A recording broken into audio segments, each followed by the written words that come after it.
Okay, here's the second part of, sorry. Here's the second part of the video that, take number 3.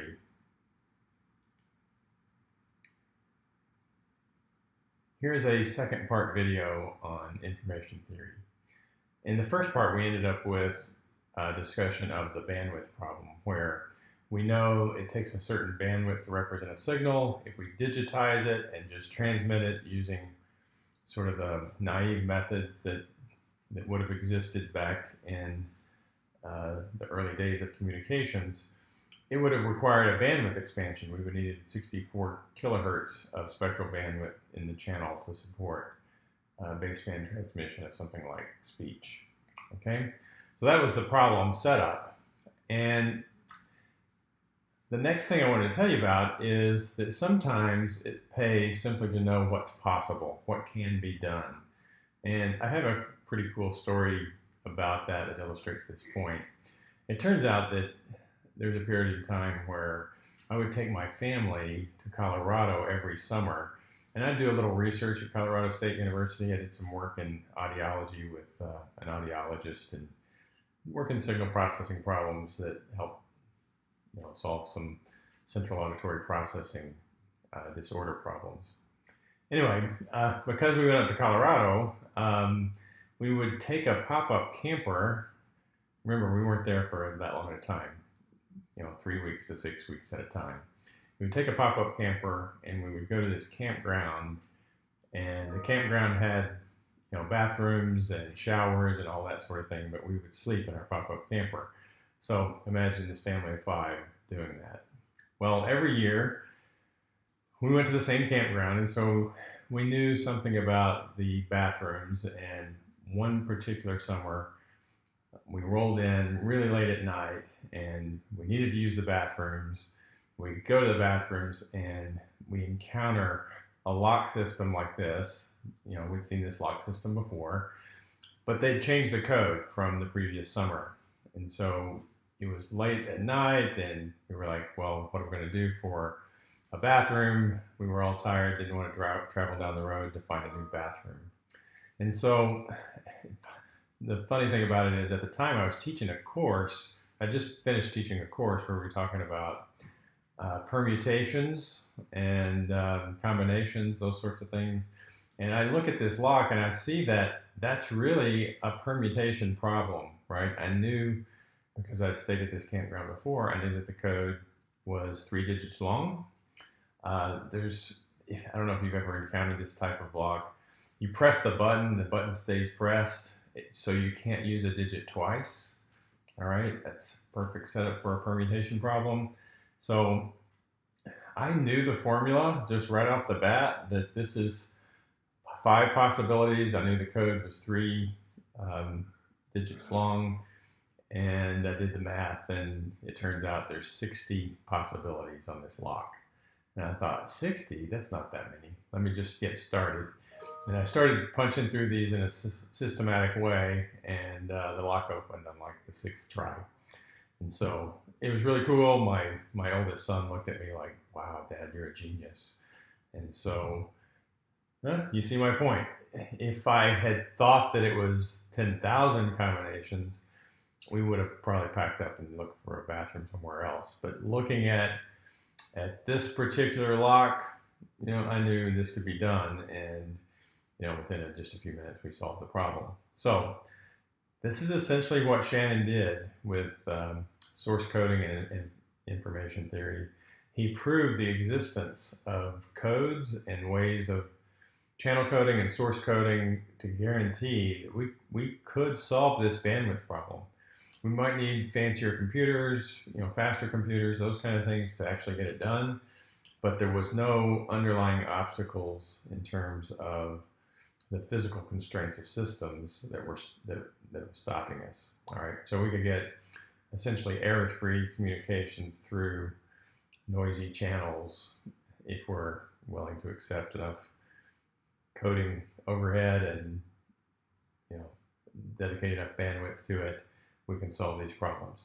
Okay, so let's get started with talking about some of these ideas in their more simple form so that we can digest this approach to communications.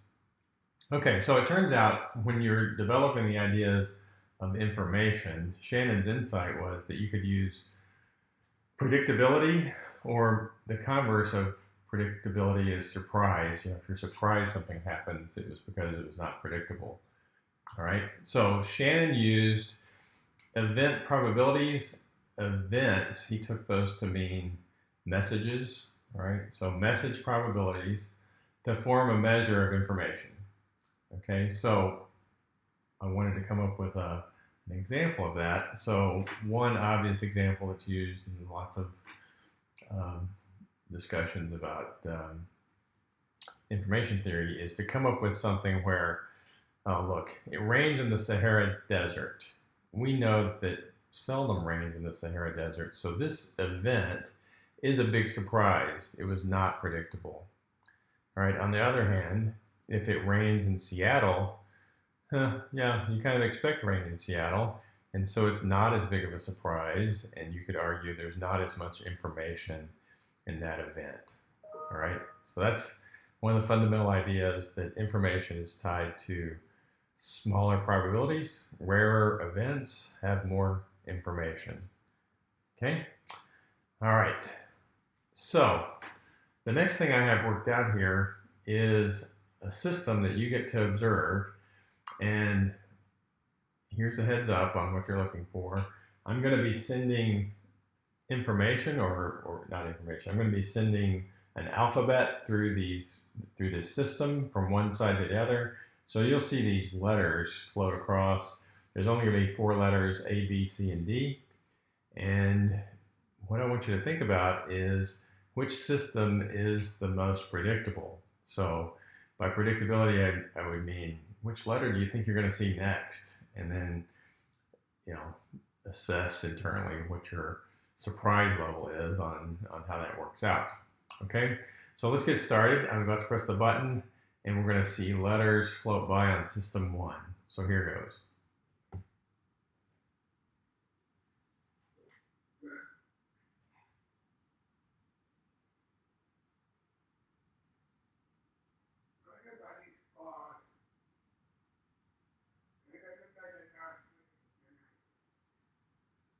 Okay, that was system 1. All right, now, you know, maybe you didn't get much out of that, so we're going to do system 2, and then we're going to give you a chance to do it again, just to let your mind kind of lock into this. All right, so look at system 2. Remember, we're trying to compare predictabilities. So here's system 2.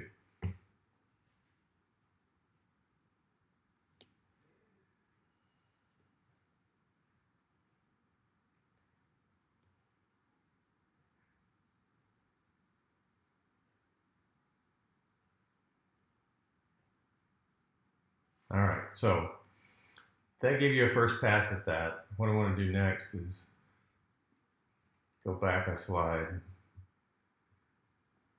and restart this. So one more try at this. We're trying to figure out predictability between these two systems.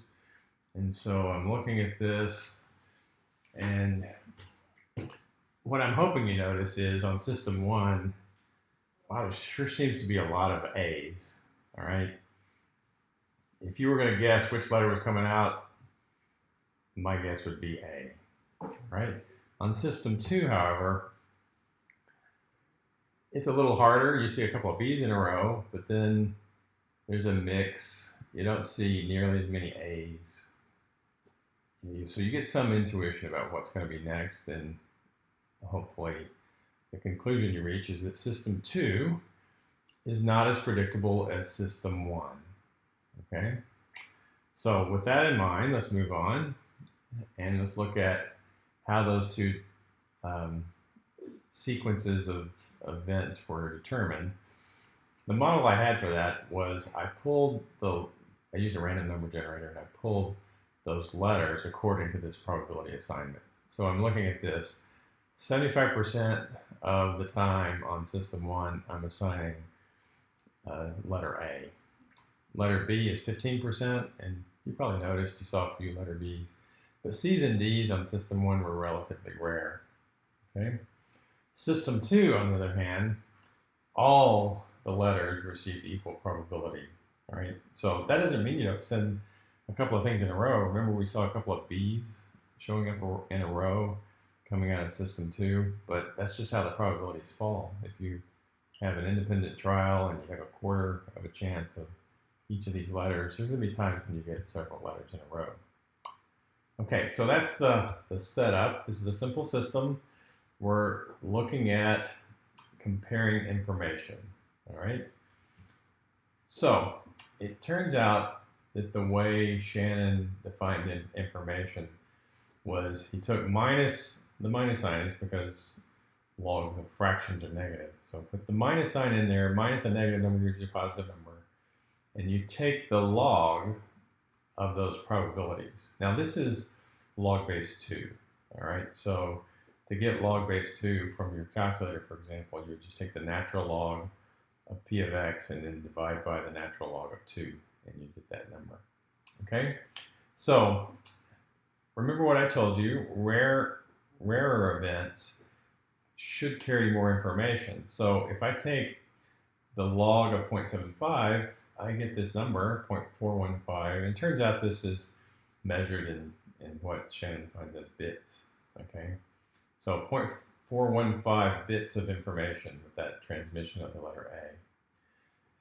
Letter B carries more information, 2.7 bits because it occurs more rarely.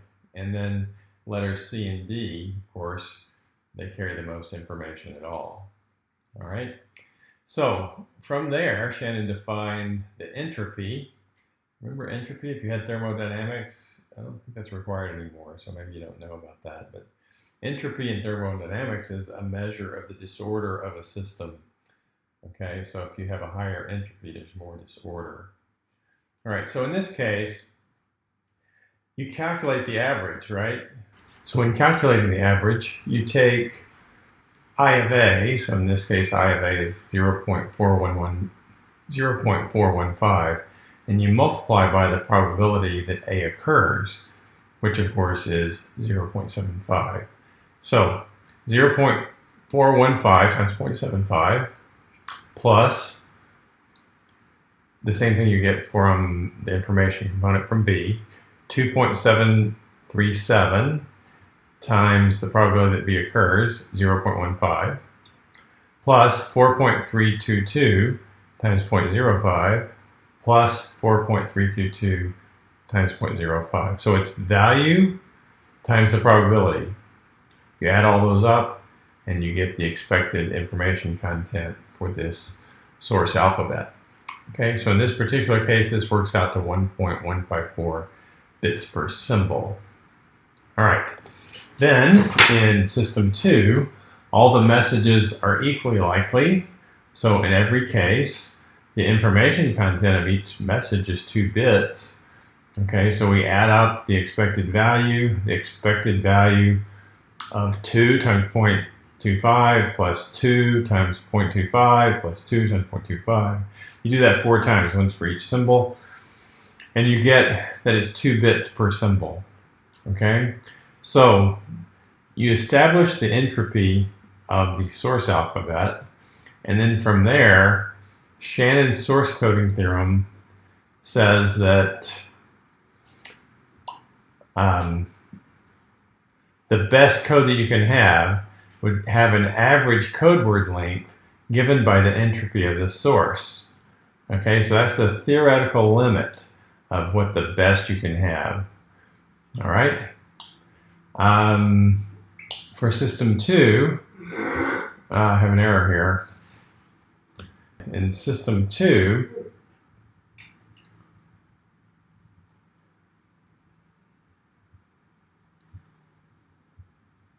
this is actually 2 bits per symbol.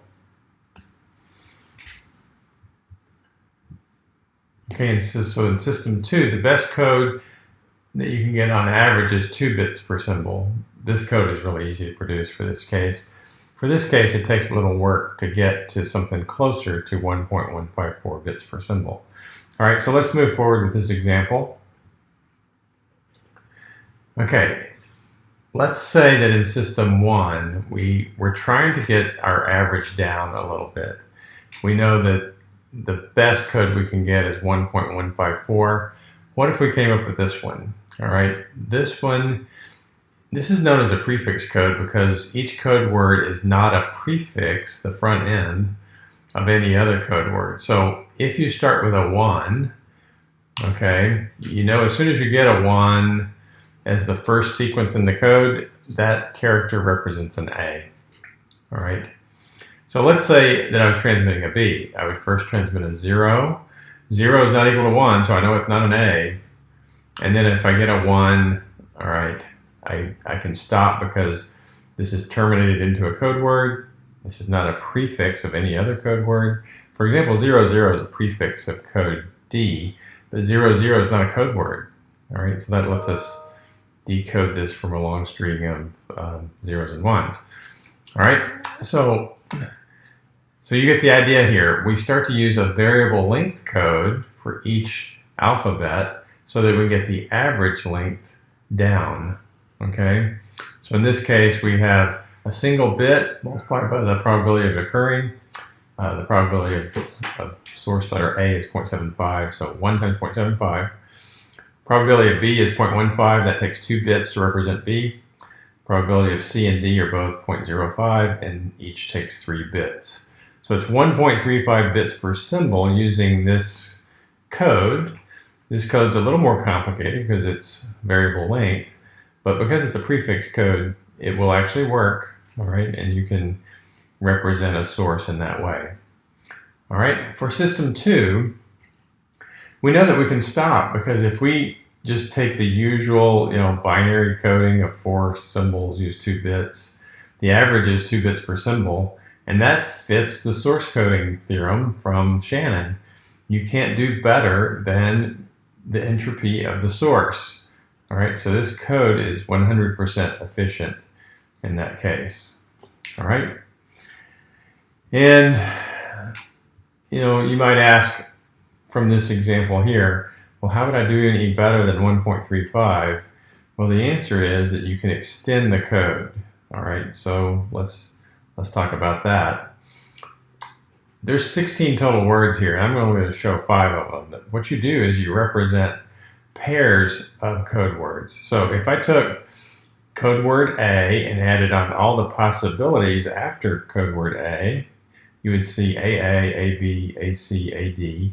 I could repeat that with B, and you'd get BA, BB, BC, BD, and so forth and so on. You would get 16 total code words by extending the code in that fashion. All right. So it's more complicated to decode it that way, and it's also more complicated to form the code. But once you do that, you could take a similar probability approach and assign code words to these pairs of codes, all right? And then you could calculate how many bits do we have per word on average, okay?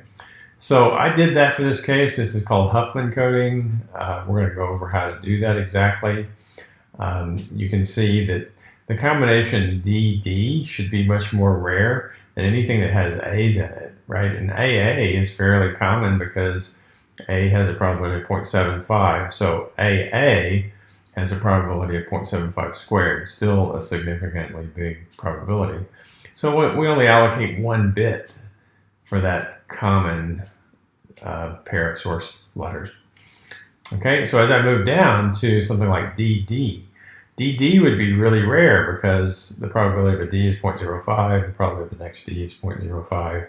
We're assuming independence, which I agree for common applications of sending messages, the letters would not be independent, but we're applying a model that we realize is wrong, but it gives us some insight into how systems work. So if I had DD, that's relatively rare, I would allocate a lot of bits to that, okay? And from there, I could calculate the average code word length. The average code word length in this case gives me a code that's 99.2% efficient. All right, so that would likely be close enough for this particular example, and you wouldn't want to add the complication of going to 3 letters at a time. If you had 3 at a time, you get a lot more code words, and you'd only squeeze out a little bit more in terms of code efficiency. Okay, so that gives you an idea of how we can use the probability of each message to come up with a more efficient representation of the source. And so, you might have some questions that you could think about in this first system. Why would you maybe settle for the first code that we had, right? So instead of extending the code, you might think, well, it's pretty close to being efficient and it's simpler to do. You might just say, hey, I'm just going to settle for that. Okay, and it might be that, depending on the requirements that you have, you might think, well, going from a variable length code is much more complicated than from a fixed length code. It might not be worth it to add that system complexity just to squeeze out a little more efficiency. The other thing that I wanted you to think about is if you look up Morse code, you can look up the frequency of letters, and remember it's dots and dashes and spaces basically that represent letters. All right, so if you look at the letter E, it's just a dot. You take the key and you press it down one time and it makes this blip sound. So just a single dot. You don't hold down the key. When you hold down the key, it makes a dash. So the dash sound is just a little longer. So it's dot, dash, dash, that kind of thing. So a Q would be dash, dash, dot, dash. All right. So if we think about that in terms of what we've talked about with Shannon's source coding result, E is much more probable. All right. You've watched Wheel of Fortune. E is much more probable. You wouldn't give as much in terms of code word length to something that's more probable. Q is more rare, and so you have a longer code that's associated with that. Okay, so these ideas happened long before Shannon, but Shannon being able to put some mathematical structure to it lets us make much more progress in terms of doing source coding, and then later on we're going to look at channel coding. Okay, remember this PowerPoint presentation comes from a long time ago. There used to be a time when we really worried about the size of files, okay, and we still do zip things up on computer systems, but I think our main motivation is not the length of the files when we use zip utilities. It's more of, wow, I've got a lot of files. I'd like to collapse these down into a single file that I can send on email. And when you unzip, it preserves the directory structure. There's a time when, our email system couldn't handle large files, so we would zip things to save bandwidth. And, by zipping things, we could more efficiently represent the source. Okay, so if you knew that the entropy of the English language is 1.5 bits per letter, you could have an idea of how good your zip utility would be if you were just, zipping up text.